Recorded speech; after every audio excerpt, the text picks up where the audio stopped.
صاحبہ کا سوال ہے کراچی سے. وہ کہتی ہیں کہ خواب کی حقیقت کیا ہے؟ کیا خواب میں روح حقیقت میں سفر کرتی ہے اور جن لوگوں سے وہ ملتی ہے ان کی بھی حقیقی روحیں وہاں موجود ہوتی ہیں؟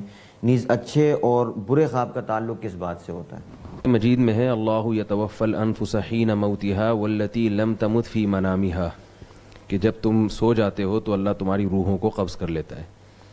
اب یہاں اللہ تعالیٰ جب روح کو قبض کر لیتے ہیں تو روح کا جسم سے تعلق کچھ کمزور ہو جاتا ہے. اب باقی وہ روح قبض ہونے کے بعد ہوتا کیا ہے، وہ روح بھٹکتی ہے یا خواب میں خود آپ کے اپنے دماغی خیالات ہوتے ہیں، یہ تو ایک سائنٹیفک حقیقت ہے جو ڈاکٹر ہی زیادہ اچھی طرح بتا سکتے ہیں. ہمیں شریعت میں بس اتنی بات ملتی ہے کہ نیند کی حالت میں روح کا جسم سے تعلق کمزور ہو جاتا ہے. باقی شریعت میں خواب کی کیا اہمیت ہے اس پر پہلے کافی تفصیل سے بات ہو چکی ہے. رسول اللہ صلی اللہ علیہ وسلم نے فرمایا کہ لم یبق من النبوۃ الا المبشرات، کہ نبوت ختم ہو گئی مگر خوشخبریاں باقی ہیں. صحابہ نے پوچھا مل مبشرات یا رسول اللہ، وہ خوشخبریاں کیا ہیں؟ آپ صلی اللہ علیہ وسلم نے فرمایا الرؤیا الصالحہ، اچھے خواب. اور آپ صلی اللہ علیہ وسلم نے یہ بھی فرمایا کہ قرب قیامت میں جو مومن لوگ ہیں، مراد اس سے کامل مومن ہے، تو ان کے خواب سچے ہونا شروع ہو جائیں گے بہت کثرت سے.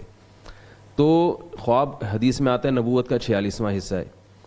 تو بالکل خواب کا انکار کرنا کہ اس میں اللہ کی طرف سے کبھی کوئی ہدایت مل ہی نہیں سکتی یا کوئی اس کے کوئی تعبیر ہو ہی نہیں سکتی، یہ تو 100% غلط بات ہے. کبھی کبھار خواب سچے بھی نکلتے ہیں، لیکن کبھی کبھار نکلتے ہیں اور اس کی تعبیر بھی ہوتی ہے. برے خواب بھی ہوتے ہیں، اچھے خواب بھی ہوتے ہیں. اچھے خوابوں کی اچھی تعبیر ہوتی ہے، برے خوابوں کی بری تعبیر ہوتی ہے. لیکن یہاں دو چیزیں ہیں جن میں لوگ گڑبڑ کر رہے ہیں. ایک تو یہ کہ ہر خواب کی لوگ تعبیریں پوچھ رہے ہوتے ہیں.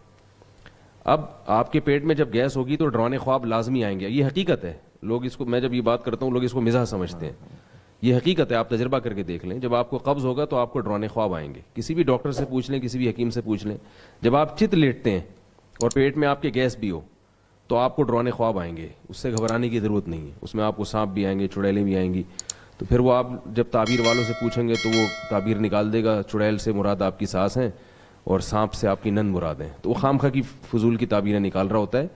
تو ایسے خواب کا علاج ہے کہ رات کو گرم پانی سے 2 گولی کارمینہ کھا کے آپ سو جائیں تاکہ وہ پیٹ ہلکا ہو، یا رات کو جلدی کھانا کھائیں، دیر سے کھانا نہ کھائیں اور ہلکا کھانا کھائیں رات کو، اور ایسی چیزیں نہ کھائیں جس سے گیس پیدا ہوتی ہے.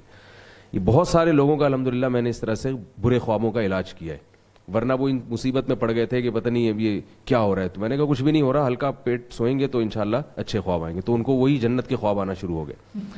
دوسری بات یہ ہے کہ جب آپ دن میں خوش ہوتے ہیں تو یعنی لوگ یہ سمجھتے ہیں کہ ہماری جو جاگتی حالت ہے وہ خواب کے تابع ہے، حالانکہ ہمارے خواب ہماری جاگتی حالت کے تابع ہوتے ہیں. اگر آپ کا دن اچھا گزرے گا تو رات کو خواب اچھے آئیں گے، دن برا گزرے گا تو رات کو خواب بھی برے آئیں گے.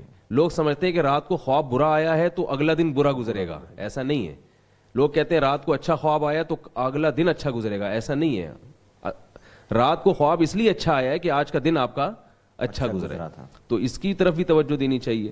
اور دوسری بات یہ ہے کہ گراؤنڈ ریئلٹی جو ہے نا اس کی اہمیت زیادہ ہے. خواب یقیناً نبوت کا 46واں حصہ ہے، لیکن نبوت جو عین نبوت، جو وحی کی تعلیمات ہم تک پہنچی ہیں، ان سے جو چیز ہمیں پتہ چلتی ہے اس کو کبھی بھی خواب کو اس پہ ترجیح نہیں دینی چاہیے.